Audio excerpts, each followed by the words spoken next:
Hello, people. Today I have with me a man known for his work as Blue in Pokemon Origins and Dust in Elysian Tail, Mr. Lucien Dodge.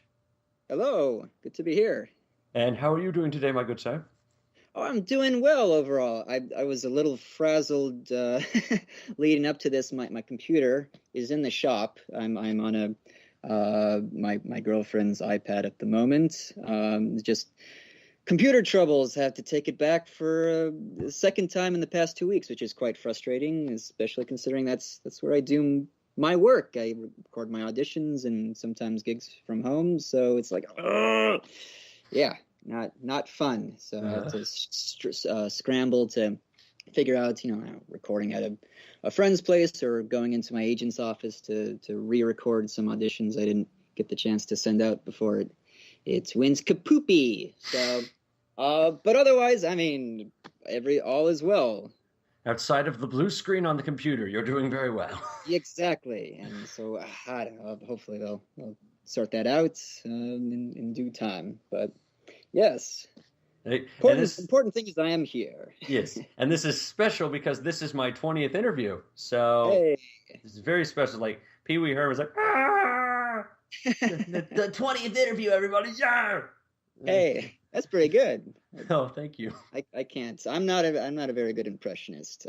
Sometimes I'll be asked if do any impressions, and no, I do a decent Gollum from Lord of the Rings, and I do a send up. I deign to call it an impression. I like to recreate Mitch Hedberg routines. I always Hmm. appreciated his eclectic delivery and that sort of combination of he's like a very cool guy, but he's also is kind of nervous on stage, so he's got this kind of delivery. Club sandwiches are great, man. I went and I ordered a club sandwich, and I don't know how I got away with it. I'm not even a member, man. I don't know how I got away with it. How do you think that club was formed, man? I don't know. I like my sandwiches with 3 pieces of bread. Well, so do I. Well, let's form a club. Okay, but we need some more stipulations. Yes, we do. Instead of cutting the sandwich once, let's cut it again. Hell yeah, 4 triangles. And we will position them into a circle. And in the middle, we will dump chips. Okay, yeah, I can get behind that. Let me ask you a question. How do you feel about frilly toothpicks? I'm for them. Well, then this club is formed then. Where's the switch? Where's the off switch? I know. Don't. I can go. I used to have so many more of his routines memorized, but it's been a little while. That's the main one. That's the go-to one. But yeah, I just love doing him and his routines. But yeah, otherwise, I'm not much. I do a Gilbert Gottfried as well to annoy my friends. I don't know if you've ever been to Disneyland or if they have this in Disney World. If you've been there instead, me and my friends call it the voice acting machine, Ooh. where basically you get to dub over a scene from a Disney film. Oh, I've seen And those before. yeah, They have yeah, those it's at pretty cons fun. sometimes. And so one of the ones we like to do is the scene with Iago and Jafar. Ironic as I have now actually played Jafar in one of the anime series, Magi, The Labyrinth of Magic. Very different Jafar, very Hmm. different series. But yeah, me and my friends would do these scenes, and I would, I would do my best, Gilbert Godfrey, Jafar. We have a big problem here, a big problem. Just That reminds me something a about lot of Lee Tokar. Lee Tokar. Yeah, that reminds me a lot of Lee. Yeah. Well, we'll have to have a Gilbert off or some such if we All right. ever should we ever cross paths. All right. So, what is it that got you interested in voice acting? Well, it was actually being a fan of Japanese animation and watching anime dubbed and recognizing the voices in the different series I was watching at the time, which until that point it had never occurred to me that there were people who did the voices for these shows. So when I caught a familiar sound from coming from one of the characters, and I pieced together and made the connection that, oh, that's the same voice as from this other show I had just been watching. Hmm. And at that moment I had the epiphany that there were people who did the voices, and I thought, oh, that's really interesting. Who are these people, and how is this done, and who does this? Like And what? so Like what age did you start doing that? I want to say I think I was like 14. Yeah, because when I say, yeah. when I was little, I was always that person that would like watch Disney movies and would point out all the people. Like when I was like 5, I was knowing like Eddie Murphy and Mike Wow. Myers and all these people when I was like Yeah. 5. I had no idea at the time. In that sense, I was late to the party as far as realizing that there were actors who did the voices for these cartoons. Because I mean, I used to watch Looney Tunes and the Max Fleischer Superman shorts and stuff like that, and it never occurred to me that, of course, there's an actor behind there. In the case of Looney Tunes, of course, the great Mel Blanc, who pioneered pretty much all of those iconic characters. But yeah, it took me till it was about 14 when I had that epiphany, and then I sort of started to trace backwards and learn all about this history of the craft and the people behind the scenes who did this.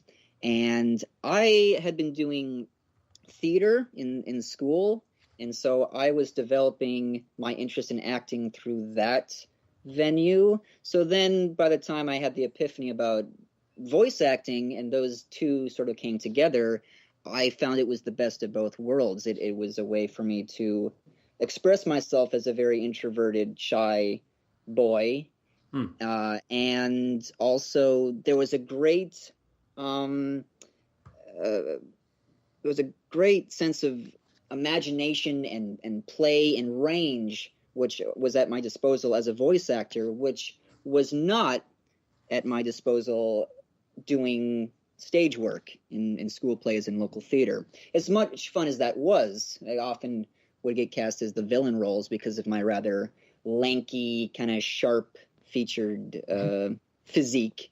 So, and the villain roles are fun for sure, but there was just so much more that I could do, and it was at my disposal as a voice actor that I really fell in love with the craft from that point, and I decided that this was going to be what I was going to do for the rest of my life and make this a career with all my might. So that's how that came to be. And do you remember, like, you started online, correct? Yeah, the practice and initial training I had was involved with online forums, and people were, had a similar kind of fascination and passion for anime or games or, some other kind of media, and wanting to create their own projects or create homages to their favorite series or shows or what have you. Right. And so, yeah, I was involved in quite a bit of those projects, and it was a very good source of experience and getting my feet wet and finding and exploring my instruments and what I had to provide as a performer and as an actor. All of that was very beneficial to me in my growth. So places like, I'm assuming, the Voice Acting Alliance, the Pro Boards, things like that. Voice Acting Alliance was, I think I probably spent the most time on there as far as years. I think maybe the very first one was a place called Flava, which might still be around, but I don't know if it's quite as popular as it was back then. But yeah, those are the main two. But yeah, Voice Acting Alliance, I definitely spent the most of my time on as far as those types of projects. And then other venues kind of I would find after that: Voice Acting Club, Newgrounds. Yeah, I think at that point even Voice Acting Club hadn't even really come into its own yet. I think it was just I'd go to Newgrounds and I would find animators whose work I appreciated and thought were talented, and then would address them. I would contact them and offer my skills and my desire to collaborate with them, because I love what I do, and I like to collaborate with other passionate, skilled artists and to make something good. That is the prize for me. Of course, making a living off of it is ideal, but it's not, the money aspect isn't the primary focus for me. I do it because I love what I do, and I enjoy creating and collaborating with other talented individuals. Hmm.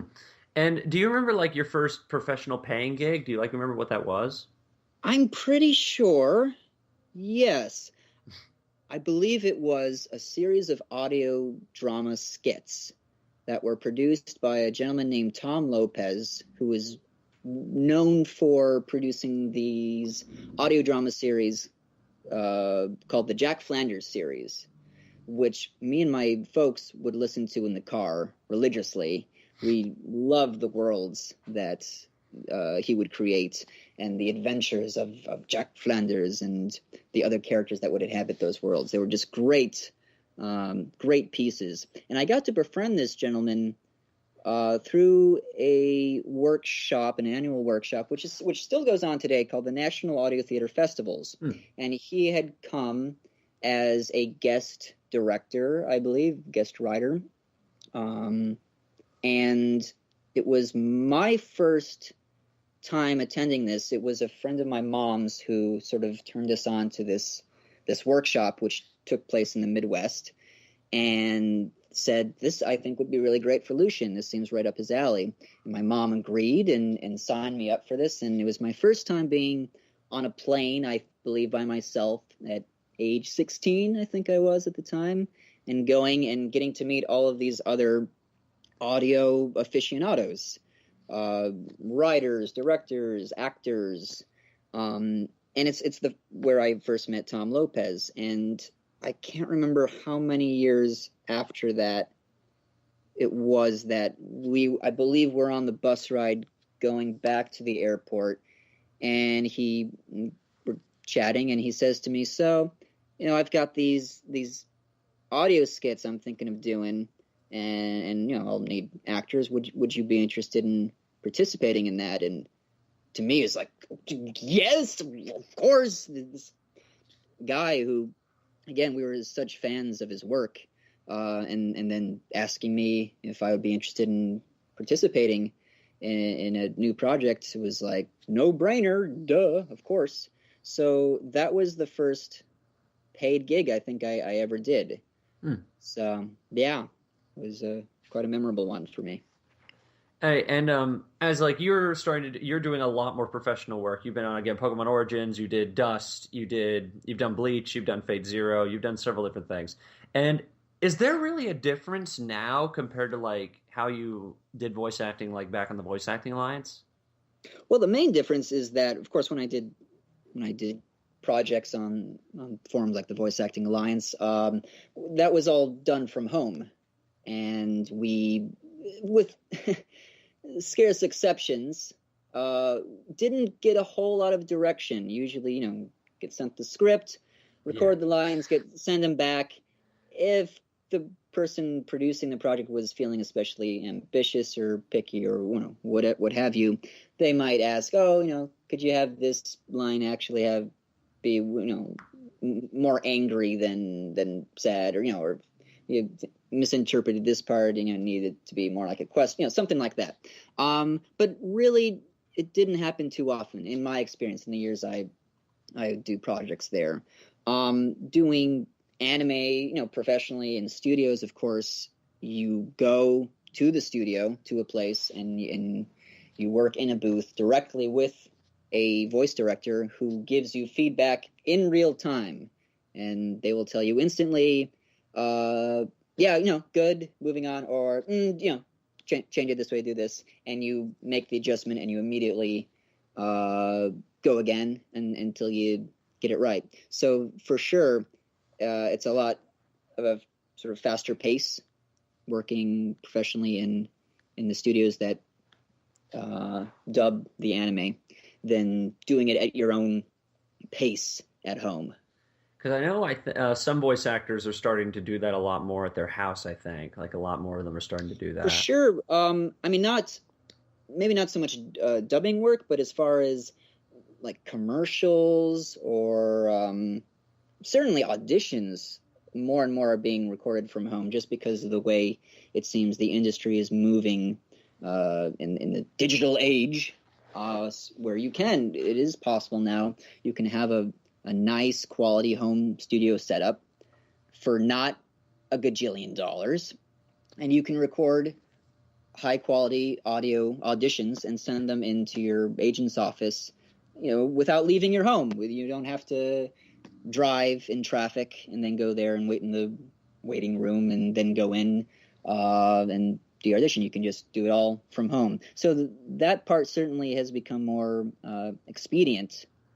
Therein lies a trap, however, I feel, in that because more and more people are sort of gearing towards recording stuff from home, I do find there is a certain isolating element to it where, it's interesting, people who have been in the industry much longer than I, who are of an older generation than me, probably have seen a much more drastic change from going into, personally to a casting office and working with people right there in person or their agent's office. And now they are recording more and more from home just because of the nature of the business, and producers and clients are now wanting things back much faster, as soon as possible. So I think they've seen a trend. They've gone from recording in person to doing more stuff at home. I'm sort of attempting the opposite, as far as I started recording myself by myself and critiquing and analyzing stuff on my own, and I have found over time a benefit. There's an additional quality which is very hard for me to get by recording by myself, where by having another set of ears to listen to what I'm doing, someone who I trust can give me the confidence to leave it as it is, or they'll catch something and have me redo it, something that maybe I may not catch by myself. Or the other side of it, I might by myself just run a piece of audition copy again and again and again, and just not satisfied with it and trying to, but maybe this needs to be a little looser, and is that too unintelligible, and just really kind of nitpicking it until it's just kind of dead in the water and it's not fun anymore, and it sounds rehearsed. As opposed to if I go into my agent's office and I work with one of the booth directors there, and they can tell me on the first, second take I run it, I like it. That's good. I think it's good. And we leave it there. That's also important, I think, knowing when it's good, and so that you don't risk over rehearsing it. I really think that's an issue. It's probably more prevalent now that more people are recording from home. So I'm very aware of that danger, and I try to bring the best of both worlds together in that sort of letting it be spontaneous, and allowing for weird little kind of mistakes and things to pop up that I didn't expect, but that work and that feel fresh, and leaving those alone, and not kind of pruning and smoothing it out so that it's just kind of bland and generic. So it's a ongoing creative process, and I do both. I record lots of auditions from home, and I also try to go into my agent's office when I feel like I just need, again, an alternate point of view on something, and just to keep myself engaged, and to just keep expanding, keep experimenting. I never feel like I have it truly figured out. So that's my philosophy at the moment. And because I think I remember hearing this somewhere, was Dust recorded like over Skype or something? Was that how it was directed? Exactly, yeah. That was done right at home with Devin and sometimes Kimlin, the voice of Fidget, on Skype with me. And that was great because, again, I got the best of both worlds in that sense. I got to do it from the comfort of my home, but I got to have live direction, and I also had another actor to play off of, which is not always the case. I mean, in anime, it never happens just because of the technical constraints. They can't really make it worthwhile to do group sessions. But even for video games, a lot of it is done recorded solo. So it's a special privilege for me, and I love anytime I get to perform with another actor there. It really makes it so much more fun for me. I get that other point of view, and I get to play and try bouncing things off of them, and they might do something that'll give me an idea, oh, okay, and then I'll do that, to respond to that, what you just kind of improvised or something like that. And yeah, I really enjoy it, and I'm glad we got to do it that way for Dust. Right, because I've recorded a few times doing that, and I think it's a lot more fun when you have another person to work with outside of the director, especially when it's another actor. Like it's way more fun. I agree. And with Dust and other shows, like, do you watch the shows that you're in or play any of the games that you've appeared in? I do try to watch and play as many of them as I can. Sometimes it's just not fiscally realistic to buy everything that I'm in. But I will try, especially if I feel like I did a good job on it, and I want to see how it all kind of comes together. I will make a considered effort to, either watch it on TV or get the DVDs of it when it comes out. And yeah, I will review my work, which is a tricky. That in itself can be challenging because while you're watching it, there is, of course, a part that's sort of critiquing. Oh, that was kind of flat. Oh, I wish I had done that. Oh, why did they have me? No. And you're wishing you could fix things as it's in motion before your eyes. But of course, it's all done. You can't do anything about it. So the best thing you can do is just try to just keep an open mind. And notice, what did you like? What did you think worked? What did you think maybe didn't work? Is it something that you could incorporate into your craft that you could keep in mind for future sessions? And at a certain point, hopefully, you come to peace with what you've done, where you can just kind of you can let go of it and just sort of enjoy the project, the work you've done in the project as a whole. Yeah. So all that is going through my head. So it's not like weird for you, to just hear your voice. So it's not like, oh, that's me. It's so weird. There was a period for Dust specifically where I just thought it was so remarkable that I even was given that opportunity to be in such a fantastic project like that. And then the fact that I'm playing the lead character in it didn't really feel real to me as I was playing through it. I'd hear the voice and I'd go, oh, yeah, there's me. But no, it seems like it's someone else. There was a certain kind of disconnect there for a while.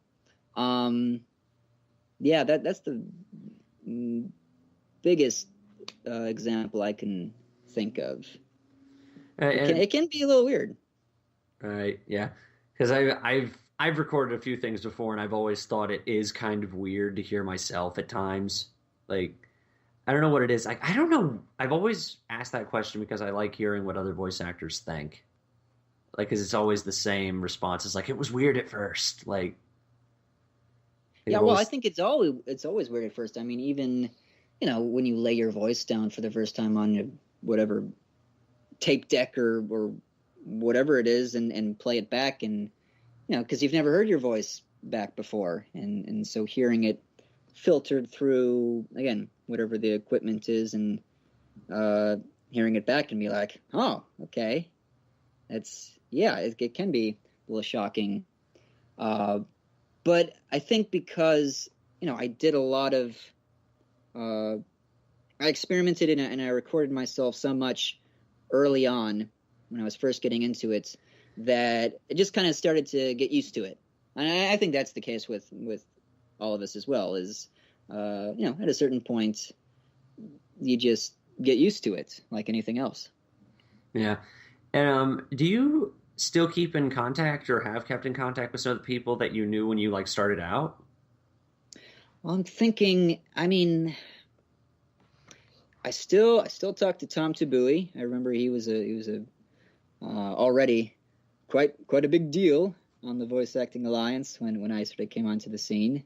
And we don't talk as much as we used to. I feel guilty about, but we'll still touch base here and there. He updates maintains my website.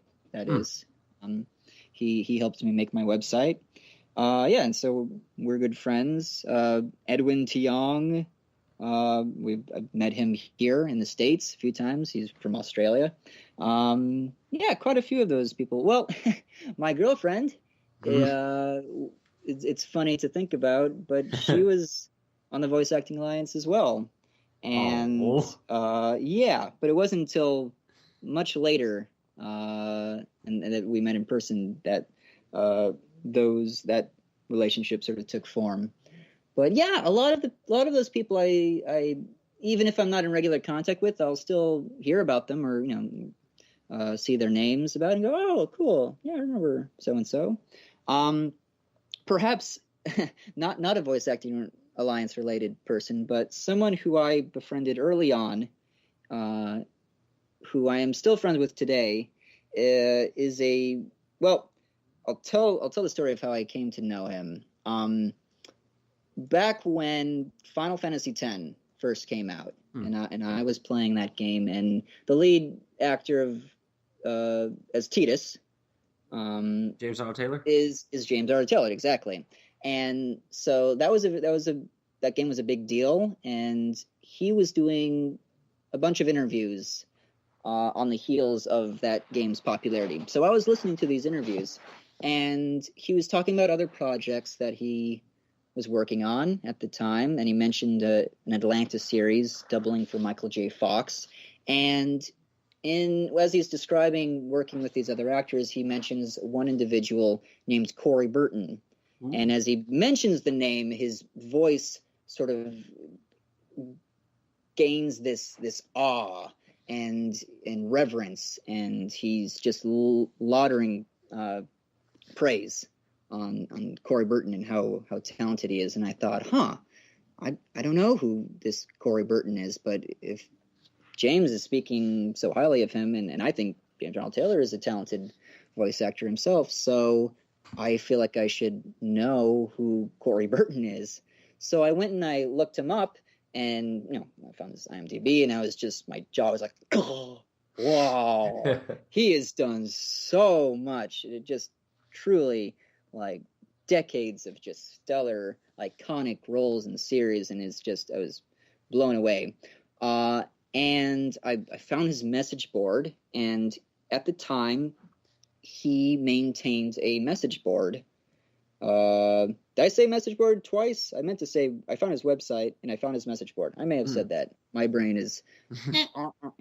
But yeah, he had a message board, which he maintained, and basically he said, please feel free to ask questions pertaining to the craft of voice acting, and in my spare time, I'd be happy to answer them for you. So immediately I'm just like, just typing out all these, questions and and how does this work? And what do you think about this? And what do you do when you have to do it? Blah, blah, blah. And just all these things. And he just thoughtfully and with the breadth of experience and knowledge that he had, answered all of these questions I had very eloquently. It was very helpful.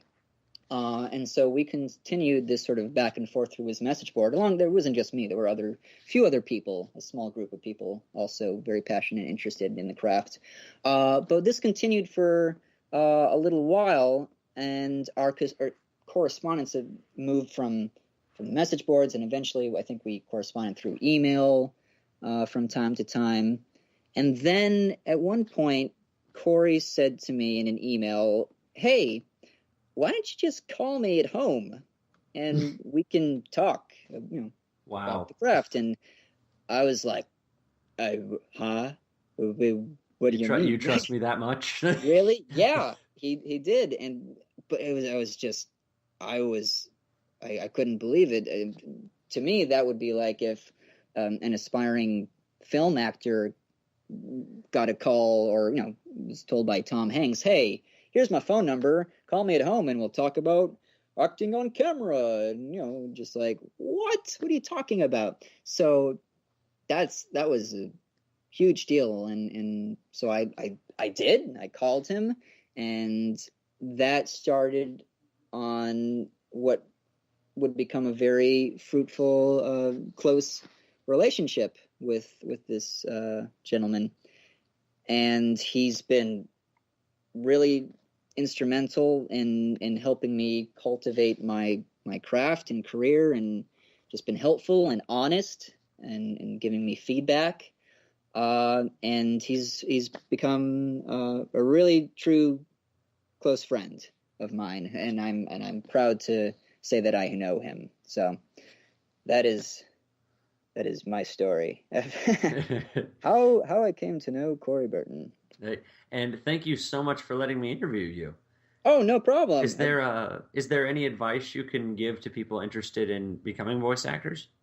Oh, I mean, I work hard at it. I mean, I know it seems elementary, but I think a lot of people don't understand just how much work and dedication is required to do this. It is a craft. It is a skill set that you need to learn how to do. There, just like any other business, there are things you need to know about how it works and what's required of you. So learn what those things are. Learn everything you can. Learn from everyone you can. Take classes if they're available to you. Read up on it. Practice. There's so many different ways to practice. Take acting classes, speech, improv, any and all of it. It's all very useful. And be a good listener. Really, really tune in to good performances. Study what makes up those performances, emulates them, record, repeat them back, critique, repeat, rinse, wash, rinse, repeat. Just again and again, and just pound away at it, and stick with it. I mean, if this is your life's passion, if this is your dream and you must do this, then you have to stick with it no matter what. And because it will be difficult, it will be trying, it'll be discouraging, you'll feel like you suck, you'll feel like you have no talent, you'll go through all these crushing periods, and it'll be tough psychologically, and as well as just trying to keep afloat and making, pursuing your craft while also having to deal with making ends meet, all of that stuff. But if you stick with it, I don't want to say it's guaranteed. I don't believe there are any guarantees in this business, but your chances of making it will be far higher than if you quit earlier on. So that would be my advice to those who really just want to do this, and will and must at any cost. Prove it. It sounds harsh, but there are harsh realities. But it's also, it's a great group of people. I think you'll find the voice acting community, the people who work in this business, are some of the nicest you'll come across. They're very generous and want to help. So it's a great network of people. And so, a lot of my friends are in this business. And yeah, so all of that.